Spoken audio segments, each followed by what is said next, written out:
January 9th is not only my birthday, but it's also the day that Bitcoin was released into the world so that way the everyday common person could run Bitcoin mining software on their laptops. Cryptocurrency represents one of the most freeing technological advancements that has ever been made, but in the hands of central banks and tyrants, it could be the most enslaving technology that has ever been bestowed upon mankind. And that is not some little trope that I'm using for shock value. Blockchain technology will enslave humanity if embraced and controlled by governments and central banks. One of the main people that helped spread cryptocurrency adoption was Ross Ulbricht. Ross was an Eagle Scout nerd that wanted to create a decentralized Amazon powered by Bitcoin.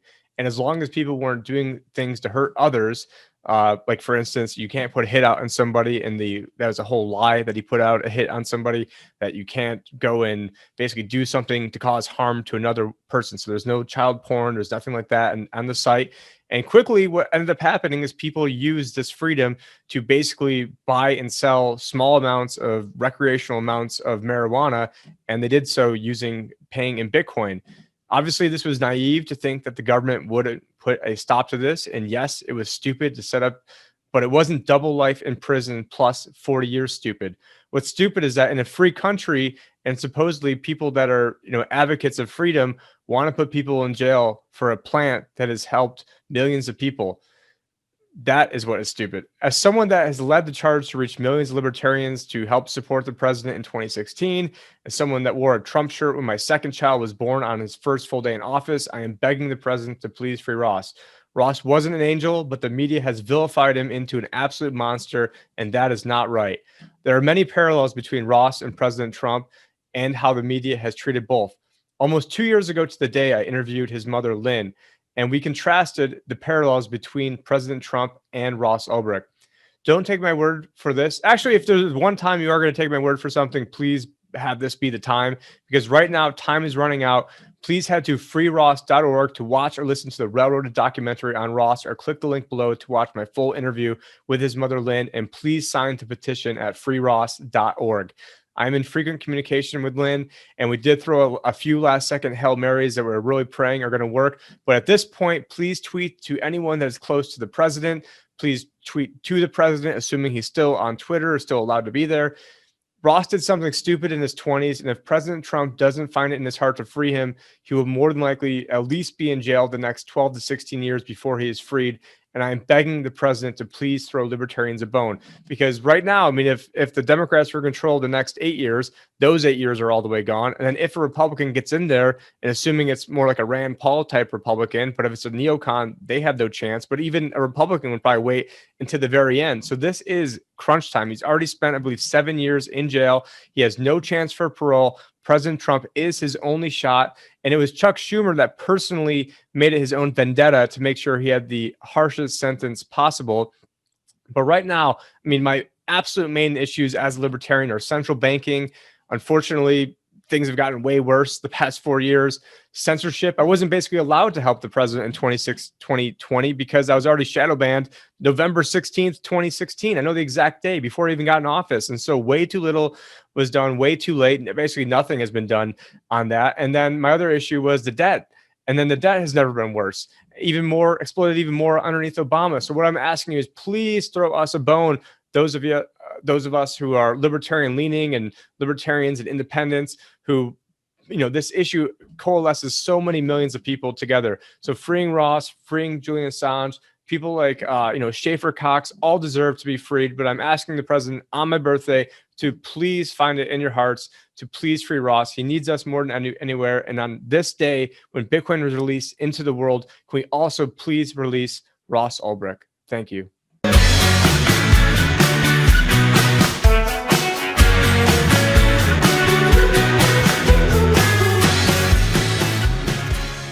All right, welcome everyone to a very special episode of the LibertyAdvisor podcast. Today happens to be the 10-year anniversary of the Bitcoin Genesis block, and we have the world-exclusive interview with Lynn Ulbricht, whose son Ross, love him or hate him, has probably done more for the adoption of Bitcoin than anyone on the planet.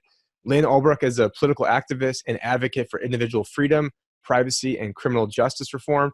She is also the mother of Ross Ulbricht, who is serving a double life without parole for all nonviolent charges associated with his role in the Silk Road website, which was arguably the first proof of concept for Bitcoin. Having seen her only son caged after a trial riddled with proven corruption, and we're going to get into that because I see a lot of corruption, and this is probably one of the most corrupt cases I've ever seen, which is saying a lot. Lynn is dedicated to fighting not only for Ross's freedom, but for the thousands who have been victimized by the flawed U.S. criminal justice system and drug war.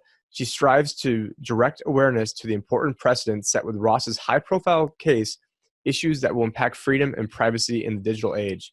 Lynn has spoken at numerous events in several countries, appeared on many TV, radio, and podcast shows, including Reason TV, CNN, HuffPost Live, and Fox, and has been interviewed by major alternative media, including the New York Times, Wall Street Journal, Forbes, BuzzFeed, John Stossel, and The Guardian.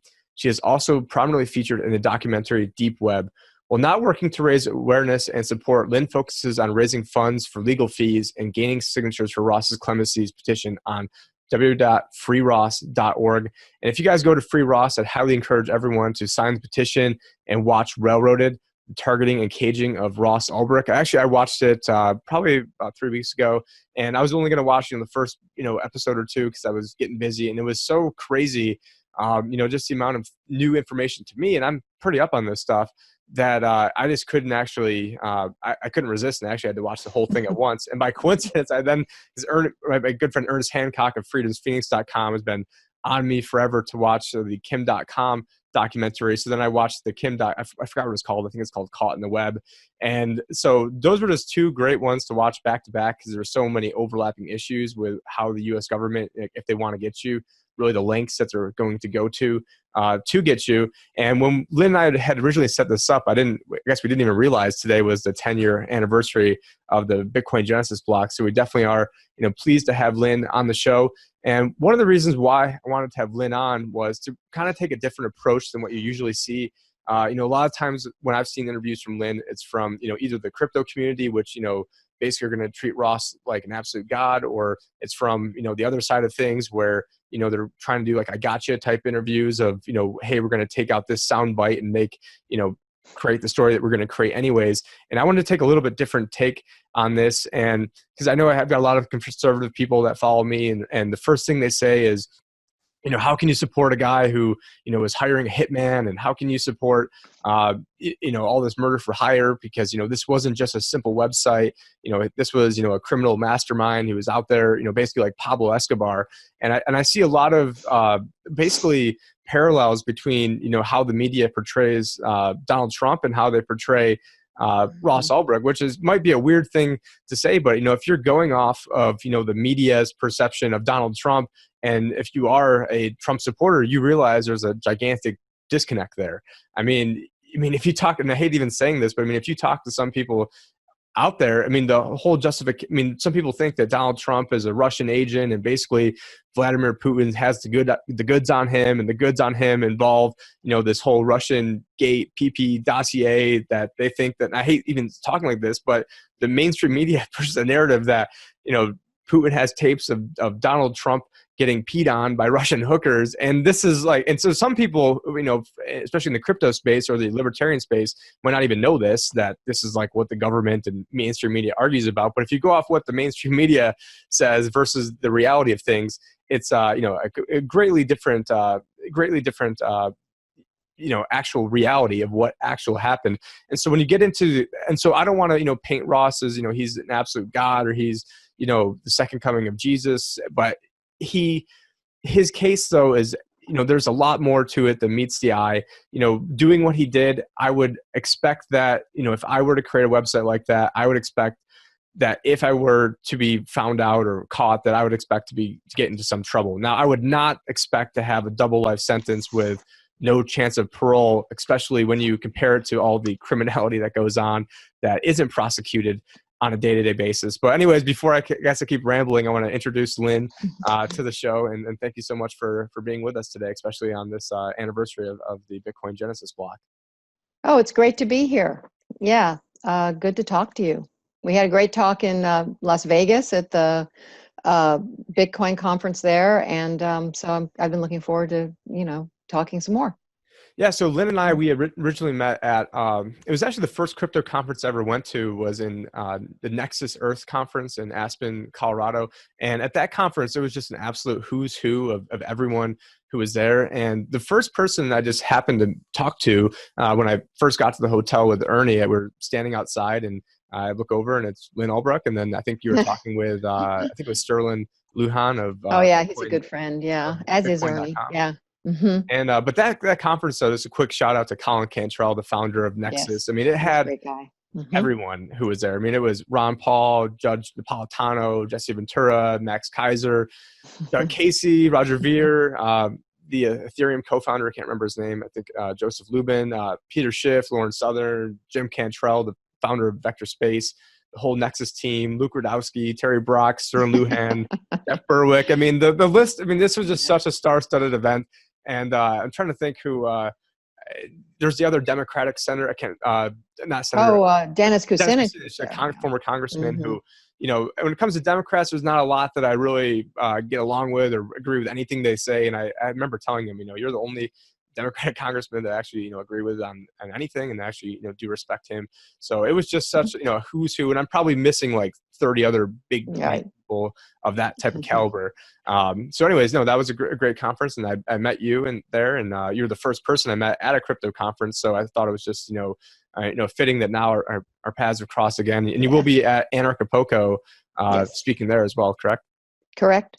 Yep. All right, and I look forward to seeing you in a much warmer locale because I'll be there Yeah. as well. And today it's actually freezing. It's actually below freezing right now in Phoenix. So it is. It was 29 degrees, which I don't know if that's happened. It's amazing. Yeah.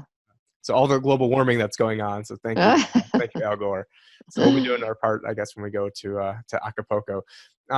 But anyways, I would also want to make sure people go to freeross.org, sign the petition. It's already up to, I think it's like 115,000 signatures. No, it passed 116, I think, yesterday.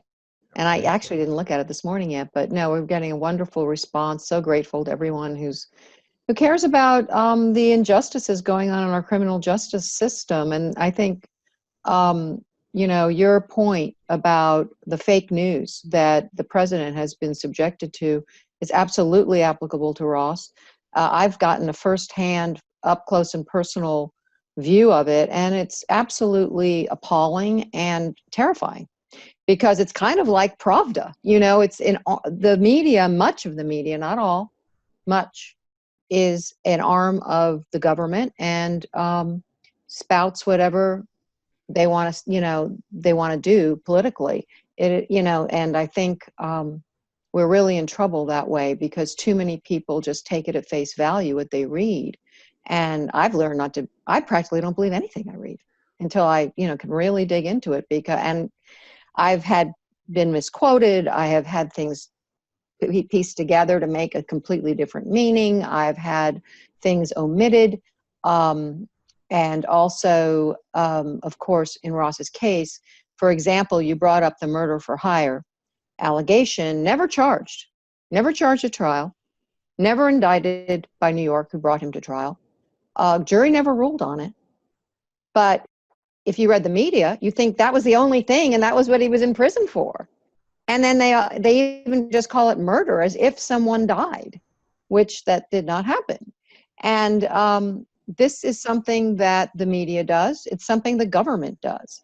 And I've talked to defense attorneys. I've talked to other people who've had this done to them, and they say it's almost routine to smear someone with a more egregious charge that they never, not even a charge, allegation, and then the media picks up on it, and that becomes who they are, and then they're not charged with it. It's not ruled on by a jury. It's not a conviction. And my question is, so why even have a trial? Why even have, the whole process of our justice system? If Chuck Schumer, who pre-trial came out and said Ross was guilty without a trial, with no proof, in a public letter to Eric Holder, congratulations, you got your man. And I'm like, oh, I see. So what happened to the presumption of innocence? Well, that's gone, because I guess if Chuck Schumer says it's true, it must be true, because he was completely behind this case. I'm going to go into that later, but point being, and then the media picks up on it, and even the judge, who, by the way, was recommended by Schumer for her position, used uncharged allegations to justify this draconian sentence that they gave my son, who, for all nonviolent charges, and very poorly proven. And that is actually was a question that was brought before the Supreme Court by one of the top law firms in the United States, Williams and Connolly, saying, wait a second, a judge isn't supposed to decide something's true based on what prosecutors say. That's why we have juries. That's why the Sixth Amendment was written, to protect the accused from rogue judges and judges who decide they know better. And yet she has gotten away with this. And by so doing, and by many of the other egregious things that have happened in this case, it puts us all in peril. We all lose our Sixth Amendment protections. We all lose our First Amendment protections, which were also violated. We all lose our Fourth Amendment protections. It's not just Ross. It's all of us when this happens in the courts. And so it's really a much bigger situation than, a website that a kid in his 20s, idealistic, Ron Paul supporter, totally on fire for freedom and free markets and Bitcoin and wanting to, having good intentions. I've never thought that wasn't true. I know my son, but also it's obvious. And maybe, you can say misguided or overzealous or, you don't agree about the drug war, his view on the drug war at the time or whatever. But, that's one thing. But what has been presented and how our Constitution's been trampled on by this case and many others is what people really need to pay attention to, because we're losing our freedoms very quickly.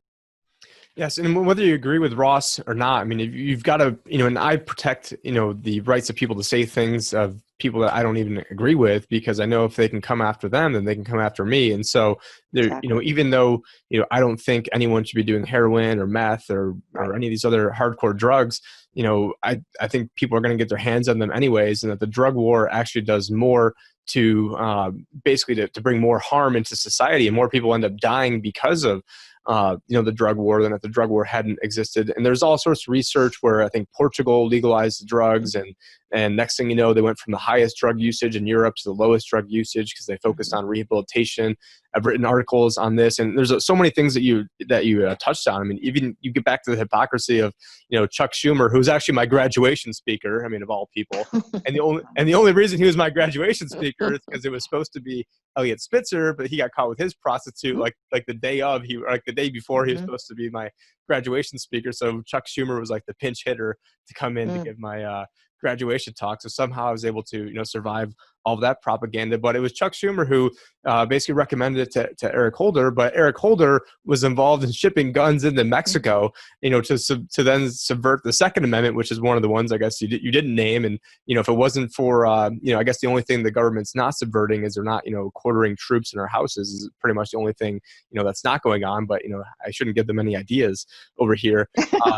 And bringing up the the hitman charge, I believe you had a world exclusive interview with it was with Danny Sessom of the Crypto Show at World CryptoCon, where you actually had an interview where it was you and Curtis Green both in the same room. And I'm not an expert on this, and there's so many things I keep track of that I can't keep track of everything. But wasn't Curtis the one who was the alleged supposed to be on the receiving end of getting the hit by Ross, and even he's saying it was a false accusation? I mean, and then he's come out and supported Ross. He's come out and said he doesn't believe Ross did it, and he's giving some of the proceeds from his book to our cause. And how often does that happen? That the victim supposedly, is because he knows that it isn't true. And as I said, I've had defense attorneys tell me that this happens all the time. I've had people say, hey, they did this to me. This is our government. This is America. And prosecutors are running the justice system, as far as I can tell, running the trials. And I've been told by a former prosecutor, they will lie, they will cheat, they will do whatever it takes for them to get their trophy. And this undermines all of our protections and freedoms. It's absolutely terrifying. And Absolutely. they're political, and they just care about their careers, as far as I can tell.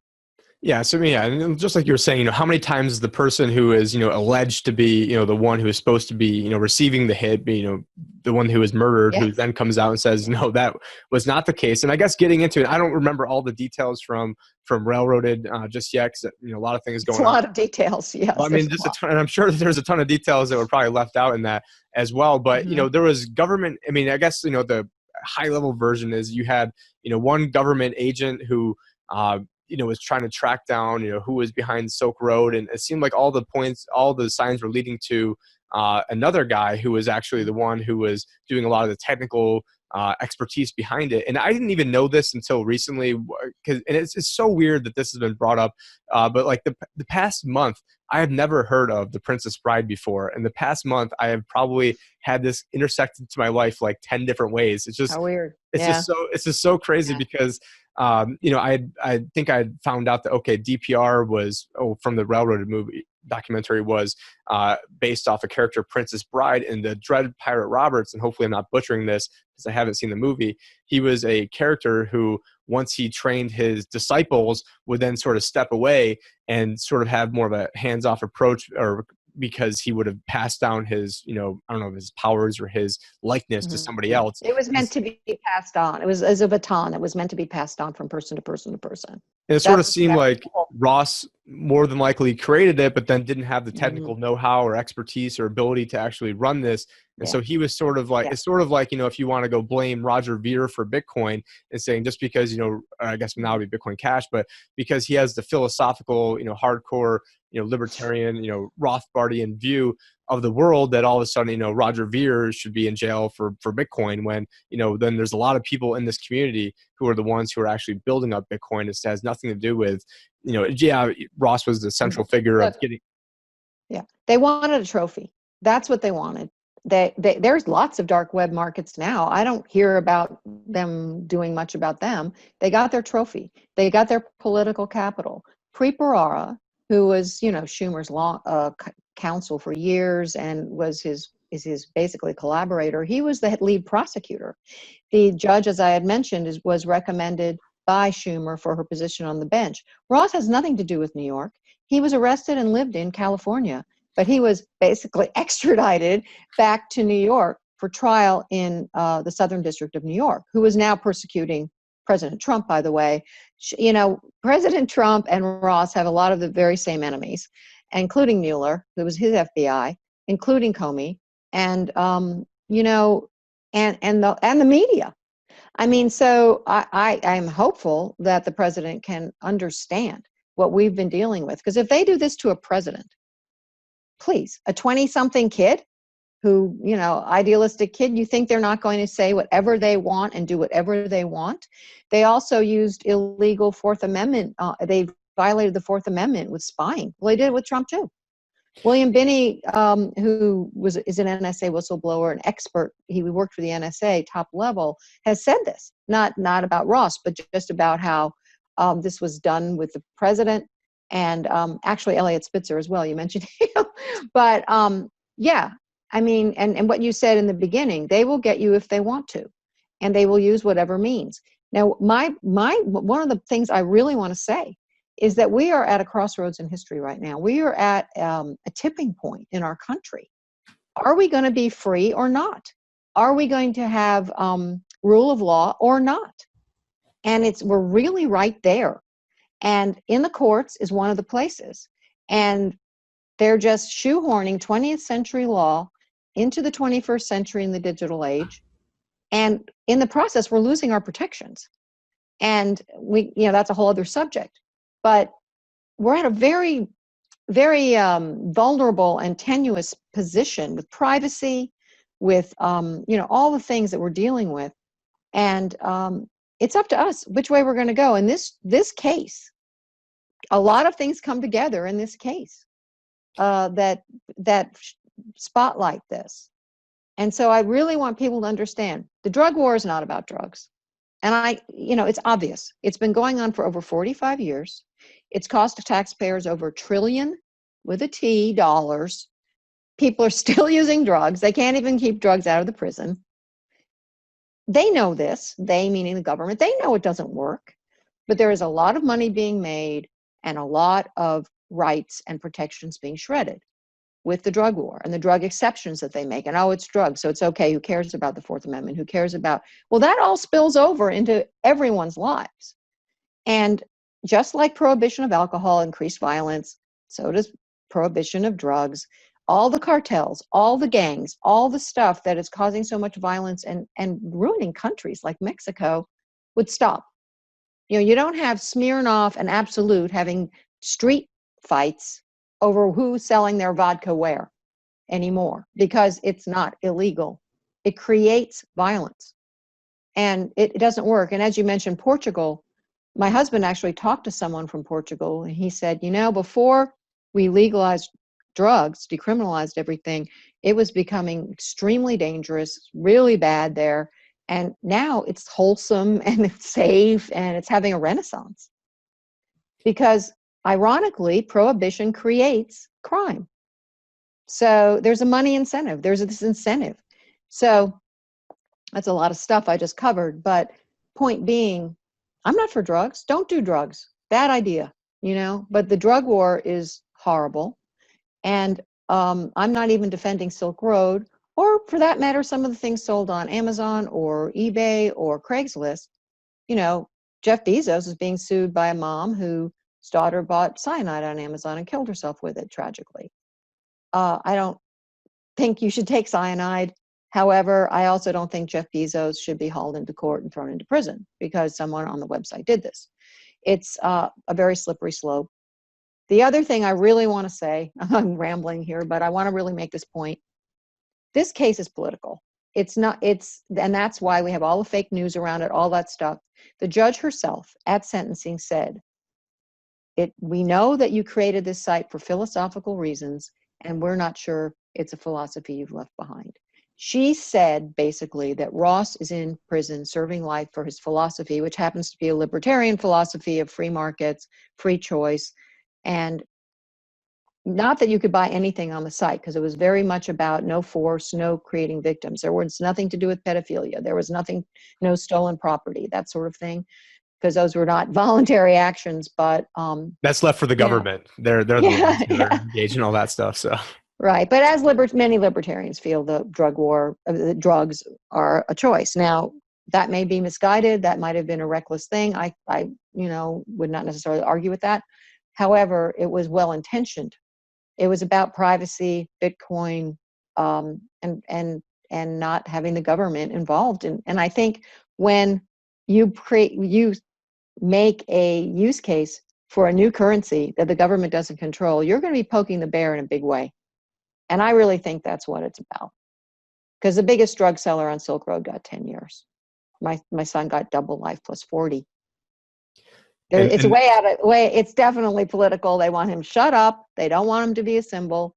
They also hate the philosophy of freedom and free markets. Yeah, I think a lot of people are, and there's definitely a lot to chew on that I have such bad ADD that I could go down like 100 rabbit holes with all that stuff. We talked about Bill Benny, which he was I believe he was basically the non-political head of the NSA who was helping write all this software, and he tried going through the appropriate roles to be a whistleblower, because I hear people say like, oh, Julian Assange, he should, bad with him, he should have gone through proper, or I guess Snowden should have gone through the proper protocols. Well, a guy like Bill Benny did go through the proper protocols. And next thing you know is he gets, as he's taking a shower, he gets, the door kicked in and, taken off by men with SWAT team and all this other stuff, or blowing the whistle because he created a system where he could target terrorists. But the problem is his system only cost $1 million. And that was the problem, is they needed this to cost like $5 billion. So that way they could give all their friends a cut of the action. So, this is, and when it comes to conservatives, one big problem I have, and most people label me as conservative, even though I'm libertarian, is, one big problem with the NSA is that a lot of people think it's like, oh, that's there to help, protect us against the bad guys, help protect us against the terrorists. When, one of the greatest mathematicians in our country, William Benny, is on record saying, it's there to add more haystacks to the pile, so that way you can never find the needle. And what it's mainly used for is, corporate espionage or blackmailing people, all this other nefarious things, stealing different trade secrets. It's not actually there to protect you. And so I say a lot of people are thinking, America, and this is going to keep me safe. We need to have the NSA. Well, how do you like me now when the NSA is out there, wiretapping the president? And they were, I remember mocking him in, December of 2016, saying, oh, it's ludicrous. We didn't wiretap him. Well, maybe they're right. They didn't wiretap him. Maybe they, just had a dragnet surveillance on the entire tower. Right. And exactly. So it's just an issue of semantics. And they're big on semantics. And that's yeah, also, the other thing that's important about the NSA and to know about this case is that Bitcoin, I believe it's about Bitcoin and the money, but the NSA was tracking. It came out just this past March through Snowden's revelations, and The Intercept published it, that Bitcoin users were being tracked by the NSA a few months before Ross was arrested. Hello, I think if they're American citizens, this is illegal. And I thought they were supposed to be tracking terrorists to protect us. But anyway, they were very concerned with Bitcoin users. Who's using this Bitcoin? And that's what they were doing. So I think that also indicates that that was what it was really about. That was where they were putting their the government power behind it, is let's stop this currency.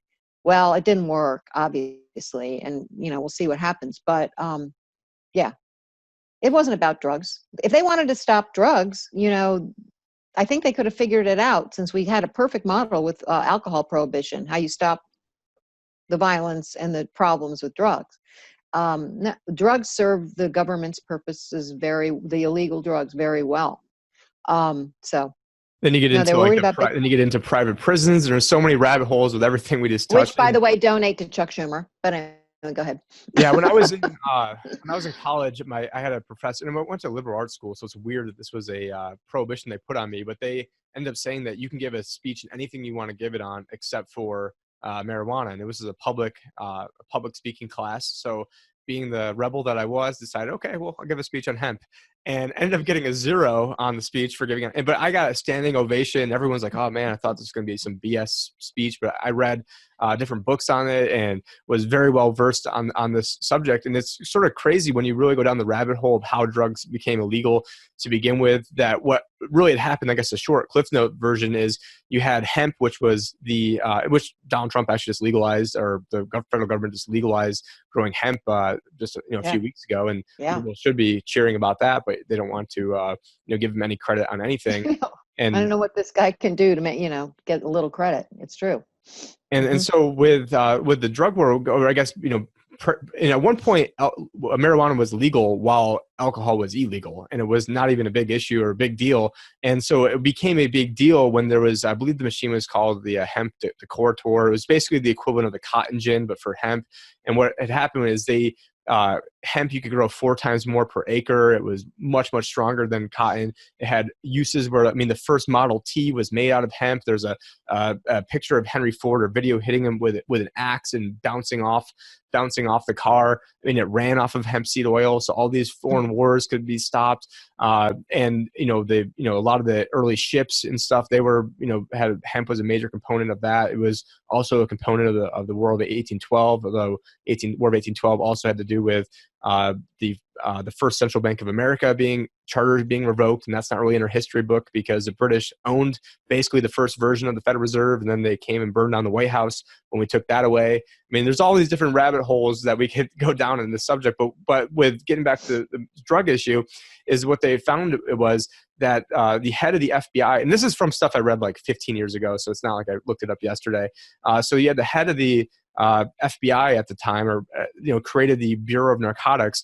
Well, I believe his name was Henry J. Anslinger, and Henry J. Anslinger's cousin was the guy at DuPont, and DuPont had 75% of their investments into all these new cotton manufacturing, and hemp being legalized, or this new hemp gin would have basically put DuPont out of business. So it was a marriage between DuPont and basically the federal government to then get rid of, marijuana. What's funny, then, we talked about pedophilia earlier before. I believe it was one of the DuPont heirs who then was, had the whole wrestling school where he was doing stuff with little kids. But, I'm sure he probably got nowhere near the amount of trouble that Ross is getting in. And so it's just crazy when you look at like the history. Well, one other point there where you're making, and let me interrupt you real quick.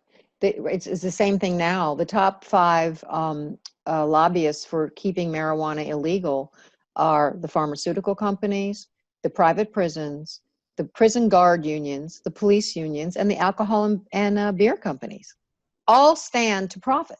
It's the same thing as what you're talking about with hemp. And, hello.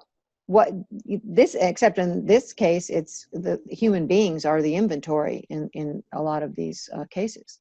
And so, same thing. And most people aren't even aware that there's private prisons where they have quotas where if they're not at 95% occupancy, then the rate that they're reimbursed is greatly reduced or something. I mean, I'm not an expert in all this and this other. No, they threaten to close them, and they say to the town, "Hey, we better fill some cells, or we're going to have to close, and you'll lose your jobs."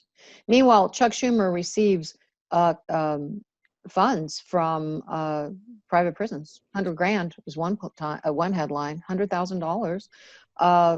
Campaign donations. And at the same time, out of the other side of his mouth, he's saying, "Oh, let's legalize marijuana so he can court the millennial vote." and someone said, "Well, what about the people you're putting in prison?" He goes, "Well, that's another issue. That's the Justice Department." Oh, really? There's people right now. Ross has a friend in prison serving life for marijuana. The federal prison happens to be in Colorado, where it's legal. This is wrong. It's a totally nonviolent person. 13 years he's already served. And he's not the only one. Yeah, I mean, and it's like, we've got to, arrest you on marijuana charges because it's, dangerous. But the only thing dangerous about it is there's people that should not be smoking marijuana but those same people would out there be screwing up their life doing something else or buying some synthetic version of it, which would be. Or maybe a lot of people shouldn't be over drinking alcohol. Yeah. And driving with it. But is it the government's job? Well, they tried to stop it. It was a disaster. That is not the way to legislate morality. It's not cigarettes. Hello, kill people. And it's very schizophrenic, the whole thing. But and then the question is it in our Constitution? Where is this authority coming from at the federal level? I mean, if a state wants to do it, okay, that's federalism. But at the federal level, I've never seen anything about drugs in the Constitution. And at least with alcohol, I passed an amendment to. And then another amendment to get rid of it. And then another amendment to make it. They didn't bother. Why go to the trouble with drugs? We'll just give ourselves the authority. Well, if they can do it with drugs, they can do it with anything they want. Once again. Yeah, and then you get back to maybe former presidents like the Kennedys. I mean, they made their money off bootlegging liquor, and then are the Kennedys should they be locked up for the rest of the rest of their life? And you've got like Ted Kennedy can go kill women while drunk driving, and then get to be having an esteemed career in the Senate for the rest of his days. But it's just I guess getting back to New York, didn't recently you had trying to think of the guy's name, Cuomo over there, governor. I believe he recently let out to basically as a diss at Donald Trump to let out some illegal aliens who were selling drugs and who I think some of them had violent assault records or actually tried murdering people, and they got off basically as a big FU to Donald Trump, whereas Ross was never. I mean, the whole hitman thing that's been all his charges are nonviolent, no violence whatsoever. And believe me, if they had any shred of evidence that Ross was behind, totally. he would have been indicted 7 ways to Sunday. They love piling on stuff. And the other thing is this kingpin charge that it was given last minute as a threat. He was not initially charged with being a kingpin, as if he's El Chapo. Yeah, Pablo. They were pressuring him to plead guilty, and he didn't want to plead guilty to the things they were saying. So they said, we're going to put on the kingpin charge. And they did. And, this is how our prosecutors and our justice system work. Not that they think he's a kingpin. They know he's not. They know he's a geek. He's a website guy. It wasn't like he was. Not too many kingpins believe in voluntary interaction, not using force, giving people freedom of choice. That's not your typical kingpin. It's totally hyperbolic. And again, now used in the media. And so suddenly Ross is equivalent to Pablo Escobar. And it's absurd. No, I couldn't agree more. And just yesterday, I happened to stumble across, you probably know him, James Babb, I activist out know of him very well. Philadelphia. And Hmm. he was also at the Nexus Earth conference. But he posted just yesterday on his Facebook, posted the a Forbes article from April 29th, 2013, where it's called Collected Quotations of the Dread Pirate Roberts, founder Oh, of the underground drug site Silk Road and radical libertarian. So I went through this last night. Um, and basically, I highlighted just a ton of it, but you go through here and there's just so many quotes where it outlines the fact that he's not this, violent guy. And he's talking about, money and saying, well, money, is one motivating factor for me. But if it wasn't, I wouldn't impose a commission on trades or require vendors to use Silk Road payment processor. But money motivates me for two reasons. For one, I have basic human needs that allows me to meet so that I can vote my time, blah, blah, blah, blah. And basically says, hey, I get, maybe I eat a little bit nicer food every now and then. But the other part goes on to say money is powerful and it's going to take power to affect the kind of changes I want to see.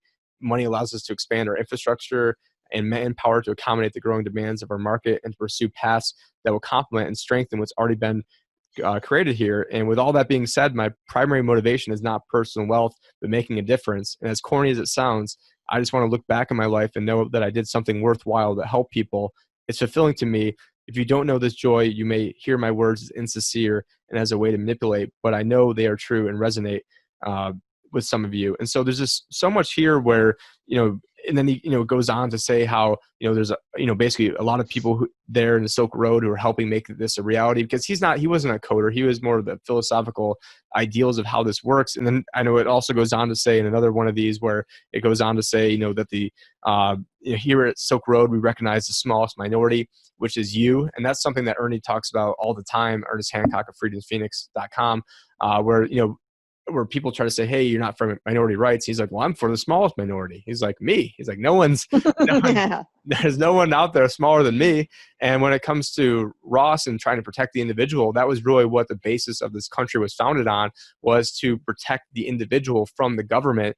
And it's completely warped now where, I know there's certain quotes out there: when the government fears the people, you have, liberty, and when the people fear the government, you have tyranny. I think it was Thomas Jefferson. But yeah, there's just so many things that we, different dovetails that we can go on, and just so. And I think that with, quote unquote traditional Republicans, that they just get lost in so many of these different freedom issues. And I like to call them FINOs, freedom in name only, where they want to, talk about how free they are until, we're having too much freedom, or we don't agree with that freedom. And I think people should do whatever they want to do, as long as they're not hurting somebody else, and as long as it's not forcing it on me.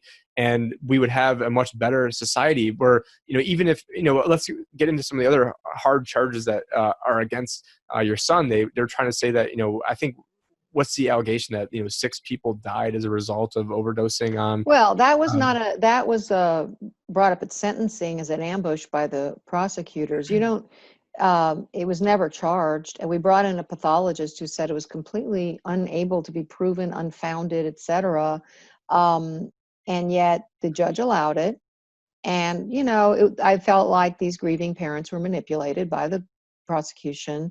Of course, that's why you don't have family members on a jury when the defendant is their family member. You don't do that, but she allowed it. And, look, the government was running the site for during the time that at least 2 of those people died, according to the record. Is the government also guilty for keeping it open? We don't even know if Ross was running the site then. He says he got out, and there's a lot of indication that he did. And in Railroaded, everything in Railroaded is from the public record.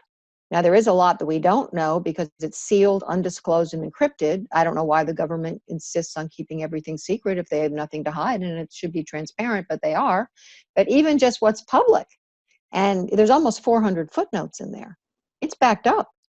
And so we don't even know exactly who was DPR. It's well established, including Curtis Green, who you referenced earlier. He goes, oh yeah, there were lots of DPRs. I was DPR for a while. He said this. There were 2 corrupt agents. who had complete run of the site. They are now in prison because they stole a lot of money. And they tried Not to frame Curtis Green to make everyone Yeah, think they that set Curtis up stole this the whole money. murder for hire. It's the whole murder for hire indictment in Maryland, which, by the way, has been, well, the whole indictment included that. It's been dismissed with prejudice. So that's gone. You know, everything that was ever alleged violent against Ross is gone. It never either happened or they've dropped it. But they based it on evidence from a corrupt DEA agent who's now in prison himself. We're supposed to believe this? And, you know, yeah. So anyway, there's a lot of questions, but yes, the prosecution brought in these parents. You know, one son was a heroin addict, tragically. You know, it's like there's no proof. It was totally like a kangaroo court. It wasn't court because it wasn't trial, it was sentencing. But it added this, even the appellate judge said it put a thumb on the scale of justice by bringing in this emotion that, you know, it's not proven, it's not rational, it's just manipulation by the prosecution. And of And I course, the think, media picked up on it and the media loved it, and they're still bringing it up. You know, I but think it's like, do we care about proof? Do we care about juries? Do we care about a rule of law or not? Or we leave it up to prosecutors and the media to decide who's guilty? Well, if we do, we're all really in danger, because whoever is running this can pinpoint anybody, and they do. And then you could be put in a prison. And this, you know, every totalitarian state, you can go back in history and currently, that's what they do. Do we want this here? Do we want our country hijacked by these people or not? Because we're at a tipping point, like I said. Absolutely, and I guess getting back to the you know, the allegation that 6 people died as a result of drug overdoses. I mean, that's in how it parallels with conservatives is that's like saying, okay, well, guns are legal. You know, we have the Second Amendment, but look at, you know, there's a few people that you know, use guns in bad ways. So, you know, as a result, we should just get rid of all the guns because, you know, if we could just save one life, whereas they don't ever get into, we'll look at the amount of people that were maybe saved because of having a gun. You never hear the media talk about, hey, you know, this one person who had a good guy who had a gun, you know, killed someone at a mall who was going to shoot up the entire mall. You don't hear about that person ever. But just like, I think this parallels into Ross. It's where I'm going with this is, well, yeah, maybe let's just even assume, okay, what if 6 people did die because of overdoses? That's assuming that they wouldn't have found drugs had the Silk Road not been there. That's also assuming that maybe there's people whose lives were saved because there was a Silk Road. Maybe there was people who didn't get involved into a violent interaction with maybe a corrupt drug dealer because there was a Silk Road, or maybe there was a actual people who you know. And I believe, I've never been on the dark web, never been on Tor, Onion browsers, any of that stuff. Never been on the Silk Road, but from my understanding of it is that it had an eBay like rating system where, you know, Yeah, hey, that's my understanding too. Right. this guy's got 5 stars and he's, you know, we can trust him. He's not going to taint his drugs with, you know, lace it with some other some other, you know, more powerful substance. And so there's people who There's a are review system, yeah. so there's people who are getting their drugs on the street and they don't know, you know, the purity of it or the quantity or the, you know, they don't know what's actually in it. Whereas if you all of a sudden were, hey, we're selling these drugs that are laced, and maybe that person then would get, you know, 1-star rating and bad reviews and nobody would buy it. So the free market actually creates a system where it probably makes this actually safer than, you know, these interactions, or maybe now since they're being mailed to your house, you don't have to get in the car, and getting in your car is one of the most dangerous things you could do driving. So maybe the argument could be made that more people's lives were actually saved by having the Silk Road. And then not to get mentioned, Yeah, you know, people have made that argument. And that also was the first. Damn it, yeah, well, there is a harm reduction argument, but also this pathologist who's 30 years experience, medical pathologist who analyzed the autopsy reports of these people, one of them had just gotten out of the hospital. One of them had pneumonia. They had, I mean, there was nothing to determine that this was even true. And I'm not saying it absolutely couldn't have happened with the quantity of drugs that were exchanged. Mostly marijuana, by the way. It was 75% marijuana, user amounts of marijuana. You'd never know that from the media or the prosecutors. But and yes, some people chose to exchange dangerous drugs. I'm not for it. I wish that had never happened. I feel for any parent. So don't get me wrong. But at the same time, we have to preserve objectivity and rational behavior in a courtroom and sentencing. You can't just go accusing people of things and holding them responsible without proof, without some kind of coherent case. Just saying it and appealing to emotion, that's very dangerous. And that's what happened. That's what this judge allowed. And I believe there's also been studies done that say, the average American commits, I don't know what it is, like three 3 felonies a felonies a day. day. Right. There's a book. And so if you want to get somebody bad enough, and then I know the NSA uses all sorts of tools like parallel construction where they can, they'll go back through somebody's record and, illegally, and then. No, they used a lot of parallel construction in Ross's case. They claimed one thing, and then which is, a story to cover up the fact that the NSA actually was involved. They did it. It was obvious. And how they say they initially caught him that there was like a forum on like BitcoinTalk.com or something like that where he had said, hey, here's my email address, and supposedly this one government agent found it, and that was like by a Google search. For 2 years everyone had been looking, but he just decided to Google it. Amazing, isn't it? Yeah, it reminds me of like 9/11 when they find like the passports, like the same day of like, it's like, I guess that's a whole nother. Okay, should have thought of that Google search. Yeah, I mean, I don't know. They work for the government, so don't give them too much credit. Yeah, really. But now there's so many things. And by the way, that pathology report is available on our website if anyone wants to look at it. It's long and involved and detailed, and saying no, this. And the judge just threw that out. She just dismissed it. She dismissed 100 letters that are on our website that are written by people who actually know Ross and who he is as a person. Because when you were talking earlier about the quotes from Silk Road Manifesto, which actually Chuck Schumer's sounding a lot like that now. He's like, oh, well, as long as it doesn't hurt anybody else. I'm like, oh, Chuck, have you been reading the Silk Road Manifesto?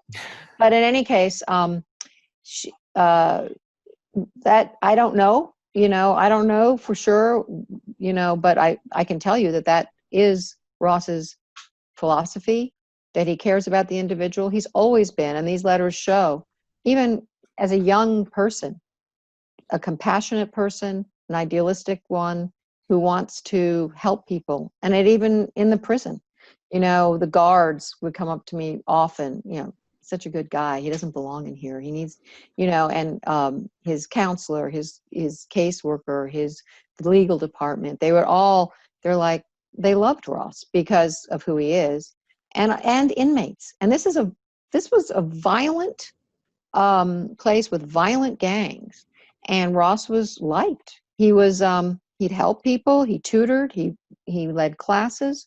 He said to me once, here as a mom, I've been, I worked all his life to have a good peer group and good influences. And now he's in a maximum security prison with violent gang leaders and things like that. But he said, Mom, gang leaders are people too. And, they're human beings. And that's how Ross is. He treats people with respect and is always willing to help.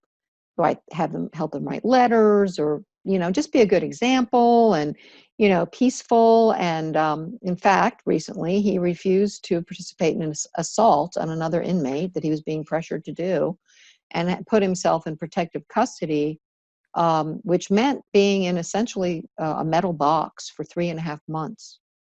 He's now out, thank God, but with no books. No, he had a Bible. He was able to read the Bible. And that was all was allowed. I think one time they brought a book around, but in any case, in a metal box 24/7 for 3.5 months, rather than assault another person who he didn't know. He didn't want, it wasn't like self-defense. He didn't have any reason. And this is who my son is. And the taxpayer needs to pay basically $2 million per inmate. So $2 million for his life in a maximum security prison, a life sentence for someone that has no violence, has never physically or in any way directly harmed anyone. He's, not to give him a second chance for something that he did, created when he was 26 years old and very excited about freedom and liberty and privacy and cryptocurrency and all of that stuff. And he had several It's degrees too. wrong. So he was had several degrees too. So it's not like he got out when he was 22 Masters. years old. So No. so how old was he when he got out of college, or what? Well, let's What? see. He would have been 24 when he got his master's. So he Okay. graduated, yeah. And then he got his master's. He's really a scientist. And that's the other thing. Lots of computer programmers said he didn't have computer programming training. He couldn't have done that. And I don't think he did. It's like he couldn't have created and run this thing. He had, like you said, I believe he had the concept he wanted, but to think that one kid sitting in a cafe on his laptop ran a multi-million-dollar worldwide empire is absurd. But it's pretty well established. There were many people doing it, but they got their trophy. And this is wrong. Our system's being hijacked. Our freedoms are being hijacked, and we need to pay attention. And that's what the government does too, is they cover up, well, it's drugs and murder for hire and all this stuff. So don't care about this case that is such an outrage. Don't care about it because he's not worth caring about. And hey, you know what? As David Knight said so eloquently, he said, first they came for Ross, then they're going to come for you. And you basically said the same thing. It's like, step back and let's see what's really going on. And let's see who's really dangerous here. And let's keep David Knight in our thoughts and prayers too, because he did have I believe, massive heart attack just a few days ago. Yeah, I've been praying for him and all the best to him. Oh my gosh, yes. We can't lose him. He's wonderful. Great person. I mean, and David's, type of guy where, pretty much, because I've been, I think I discovered Alex Jones probably in like 2010, 2011. And the first time I was ever on Ernie's show, he's like, how the hell do you know everything? Know all this stuff? And I'm like, well, I was doing Ironman triathlons, I have to bike 100 miles every Saturday, and I'll just pop, some Alex Jones in my ear. And I got to the point where I got to the point where, after the election of Trump, I felt like it turned really into the Donald Trump show. And there was a lot, and believe me, there's probably very few people out there that put themselves out there more than me in terms of trying to get Trump elected and pissing people off from every direction. I just want to give some people background on this, that, I was a guy that said I would never vote. I was hardcore, Ron Paul guy. I've got, the same sign he's got on his desk, behind me. I ran a marathon carrying a Ron Paul banner, doing everything I could. I mean, someone couldn't even get next to me without hearing about Ron Paul for years and years and years.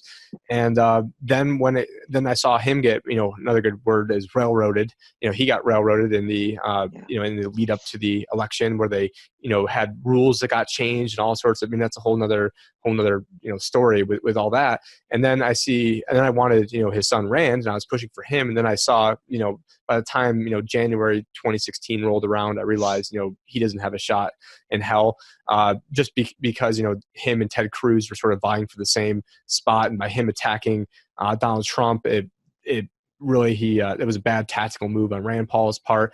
And then I saw Donald Trump as this guy who, there's a lot of things I don't like about him, and I lost a lot of followers for, complaining about him being in Syria. And now that, now he's pulling out of Syria. Well, the only reason that stuff happens is because people like me are willing to complain about it. But I've been attacked so much by the hardcore Trump people who, I've reached millions of people to try to get him elected. There is evidence to suggest I was the first person to have fake news go viral.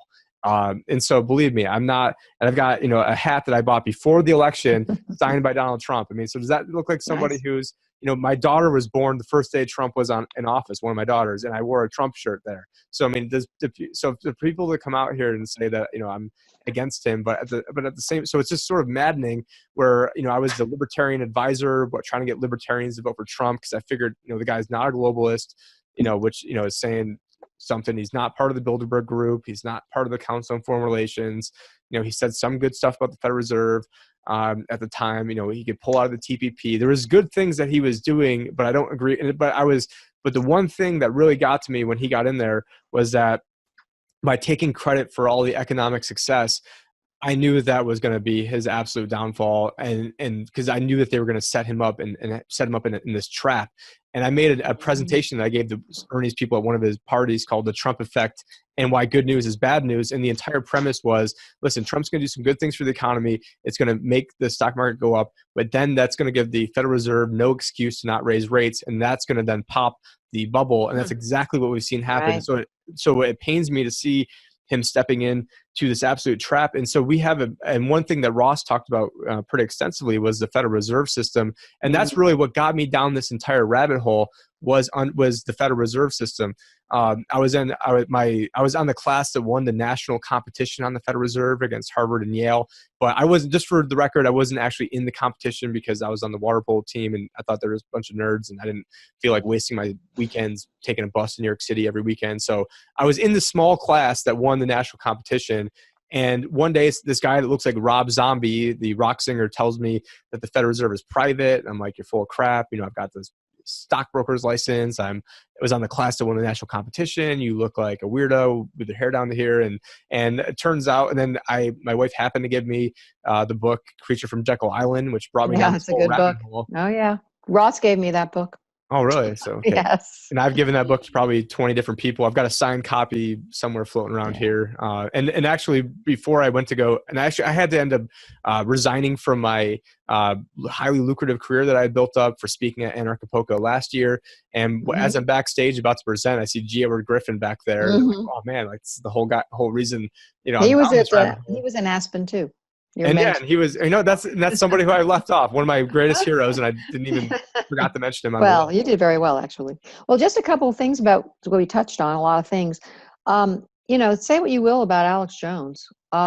He saw the implications of Ross's case very early, interviewed me, and Paul Joseph Watson, and he actually did a show on it as well, and how it's a danger to the internet to be attacking website hosts, and how it's going to put a chill on the internet because they can be held criminally liable for what's on their site, even if they, are promoting it, not promoting it, have nothing to do with it. And so since then, David Knight, who has called for, he's been very supportive. He's a wonderful, wonderful man, and very, very smart and well-spoken and eloquent. And he called for commutation of Ross's sentence publicly. He has been super supportive on social media to us. And yes, our prayers for him and his family right now. And also, I want to just mention, as far as libertarians, the Libertarian Party, officially, as a party, has called for clemency for Ross. So, a lot of people do understand that this is not what the line from the prosecutors and the government and the mainstream media is. They're very shallow. The mainstream media is happy to take the best clickbait or whatever. I think they're fed by the government because they want access, and there's a lot of control there. There's a lot of cooperation. Operation Mockingbird, where it came out that the CIA actually controlled all the major newsrooms. Right. And, if you think that actually more about it than I do. Yeah, right. It's just obvious, But I think, so please don't believe everything you read about Ross or his case. And there's a lot of very smart people. We have a support page on our website, very smart people and very eminent people who are saying, no, this is wrong and this has larger implications than just, a kingpin drug dealer who, no, that's not what this case is. Basically, he created a website that allowed anybody to basically an anonymous version of Craigslist, which, to some extent, Craigslist could be anonymous anyways if people are transacting with cash, which would be harder to actually, which is actually the biggest financing of terrorism is done to the U.S. dollar. So if people want to talk about, apples to apples, and then you look into just all the criminality that's gone on with, like Hillary Clinton, all the stuff she's done and is able to get away with, which, right in the run up to the election, I made a list. It was going to be a top 10 list. And then I had to change it through like an A through Z. And then I couldn't even finish it A through Z and had to almost go back through the alphabet again. And one point that you were bringing up was that, you've got all these different big institutions that are trying to regulate the internet. Well, I mean, I think it was, a few weeks ago it came out that somebody was sold into slavery in like Libya or something over Facebook. I mean, if that's the case, Mark Zuckerberg, I think that's a much more violent act than anything your son did. Or look, I'm sure there's people who talk about drug deals through Facebook Messenger or through Facebook. I remember back people buy drugs on Craigslist. They buy drugs on Facebook, eBay. I've been told this. I don't buy drugs, okay? But I've been told this, and many other things. People have been murdered on Craigslist. They have done murders on Facebook Live. There's been jihadi activity promoted on Facebook. I mean, if you want to start getting into that, it's the internet. And they are actually now curators, because you had Tim Cook of Apple saying, we aren't censoring Alex Jones, we're curating Alex Jones. And so That's now that they're so a curator, outrageous. they sort of lost their public commons, because they used to say, hey, we're this big public commons. And I was on Facebook in 2004. Right. My school just happened to be one of the first schools in the world on Facebook, and I just happened to get on it right away. Kind of funny story how that ended up being. But anyways, now that they are curating content, I mean, they now could be liable as publishers. And if they want to be held to the same standard as Ross, who is not, a curator, the only thing he was doing is saying, hey, we're not going to allow, maybe that's why he's in trouble with the government, because he's not allowing pedophiles or not allowing some of this other nefarious things. It was more restrictive than some of these sites, actually. And Curtis Green even said they would spend hours every day going through and kicking off people who were victimizing other people. So it's the intention was good. Let's just put it that way. The intention was good. I'm not saying it always resulted in good, but the intention was good. It's not like, Yeah, I mean, people can lie about, oh, hey, they've got weapons of mass destruction. Now we're going to kill, millions of people. Or we can lie about, the Vietnam War with Gulf of Tonkin, and saying that, which has come out through the NSA, was made up. And it's historical record that it never even happened. And look at all, and then and that's just chalked up as like a whoopsies, bad intel or heat of the moment, type decisions, versus, what your son has alleged to have done. And it looks very much like, your son created the site, but then early on found out that he was way in over his head, had to bring in other technical experts. One thing I didn't know until... let me just say real quick, as you said, I'm going to grab things you're saying so I can just quickly... Playpen, which trafficked in children, okay? The government dropped their case against Playpen. Now, they claimed it was the people behind it, which to me is extremely evil. They and was not allowed on Silk Road at all. They claim that it was because they didn't want to reveal their investigative techniques, but I really question, were there some big high-level people involved in Playpen that maybe we were able to influence? I don't know. I just wonder. Just a thought. But in any case, they dropped it. And they also kept it open and allowed trafficking of children after they had already found it and could have stopped it.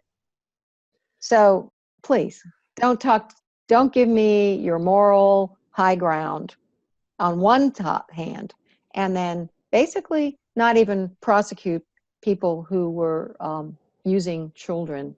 Or Jeffrey Epstein. I mean, he recently, I think, had his cases dropped again, or got hit with a slap on the wrist. Because when you're palling around with Bill Clinton, on the Lolita Express, and all the other people that were palling around with him, including, I think the Queen's son, Prince Andrew, and all these high-level people. But okay, well, we're not touching that because we've got all these big-time people with this, and so eventually it gets to the point where these institutions just exist to protect the institution, no matter how noble or good. And I think even Ross sort of hints at that in some of the writings, where basically saying that he hopes Silk Road doesn't turn evil, but you shouldn't trust anybody, and you shouldn't even trust him, because you should I guess always do your own, as the financial advisor, always do your own research. But it's just absolutely crazy. But when I guess getting into his case, it seemed like you had, and I'm just trying to paraphrase here, and I hope you can pick up some of the missing spots, is you had this one prosecutor who was trying to basically closed in on another person. The other person was, it seemed like it was Mark Karpelis who was actually part of Mt. Gox exchange, which I didn't even realize that there was which he actually had more of a financial incentive for the Silk Road, I guess, than Ross, because he had the largest Bitcoin exchange, and it seemed like he had the technical know-how.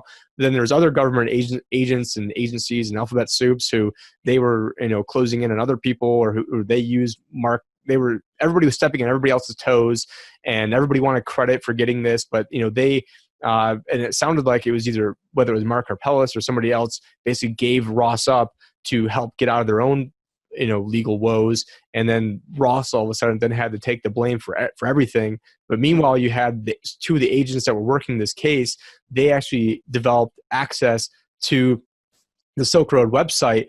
I mean, so much to the fact that even when Ross was in a cage in jail, people were sending messages out as DPR when he was in solitary confinement with no actual access to a computer. But these two agents were then, actually stealing Bitcoin and then then they didn't want to get caught, so then they blamed it on another Silk Road administrator, Curtis Green, and then they tried saying that DPR is putting a hit out on Curtis to then have probably Curtis roll on Ross or somebody else. And so it was this huge, I mean, you want to talk about the criminal masterminds, it was the two government agents were the biggest masterminds in this, trying to cover their tracks and doing things to frame other people. And if they had the root access in there, they could have, changed passwords and reset the passwords and then acted like they were DPR, and that was proven. And then the tactics they used to catch them, where they had this illegal NSA dragnet surveillance. And then earlier you'd got into, there was no amendment to make drugs illegal.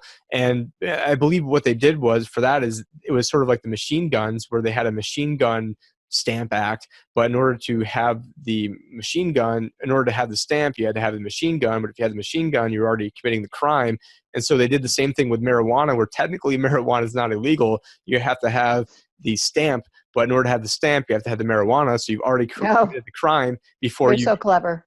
Before you've even had it. And this was and this was something I read like 15, 16, actually it's already 2019, so it's probably 16, 17 years ago, reading this stuff. So I don't have it all at the top of my head right now, but just as I hope you can fill in some of the corruption cases involved. Well, let me kind of give a quick synopsis of everything, what you said.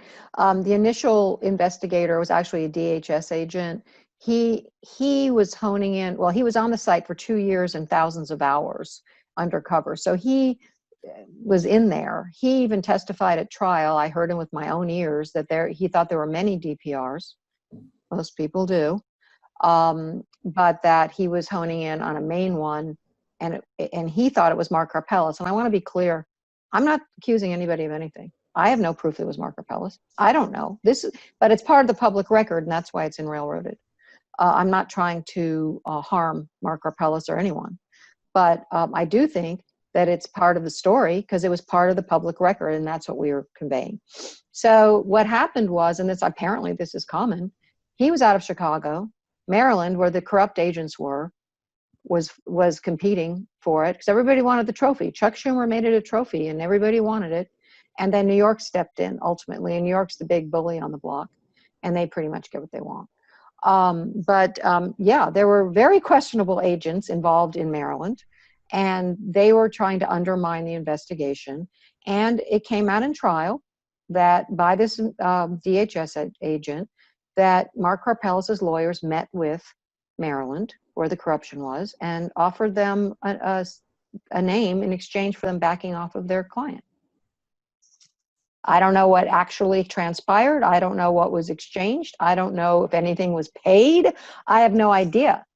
But it did come out in trial that they offered a name. And then shortly after Ross was arrested, I have to assume it was Ross's name. But in any case, So if you start reading Railroaded or listening to it, there's an accompanying audio video part. It's like, wow, this is what goes on in an investigation. There's so much corruption. It's not just the two guys who are in prison now, which are big. There's others things, including that an agent, it looks like another agent was threatening to kidnap me and my daughter to use as blackmail to Ross to turn over a key he thinks Ross has that he doesn't have. I mean, that's in there. I mean, it's like, it's hard to believe even that this is happening. It's quite the interesting read. So I encourage everyone it's entertaining, even though it sounds boring. Oh, it's based on the public record, big yawn. No, actually it's pretty, as you said, pretty compelling. That's sort of like the creature from Jekyll Island when I'm like, oh, great, 800-page book in the Federal Reserve. Ross is calling me right now. Ross is calling me. Really? Can we pause this? Yeah. A lot of good stuff, but anyway, go ahead. Was there anything that you could say on air that you talked with, or any messages that Ross wanted to get? No, we're just working out.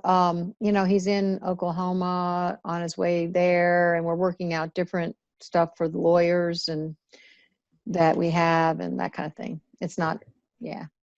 And so just so the audience knows, he was in federal pen up in was it Florence, Denver, and then or No, Colorado Florence, area. Colorado, where he was on the same compound as a supermax, but not in the supermax, but in a maximum security prison, the next step down from the supermax, where the Bureau of Prisons puts its most violent people and gangs. And here they do this with people, anyone who's a life sentence, non-violent people. He had a whole, in fact, there's a picture on our website of him with a group of non-violent drug offenders serving life, sorry, that are in this prison. And of course, this puts them in danger. And also you realize it's a kind of a criminal training ground. Not that Ross is a criminal. That's one of the reasons I have moved to be near him and visit him regularly, is I want him to have that lifeline to the normal world so it doesn't become his world. But a lot of people, to survive, have to kind of become, there you go, become criminals, or at least tougher, much tougher. And these guys, are all nonviolent.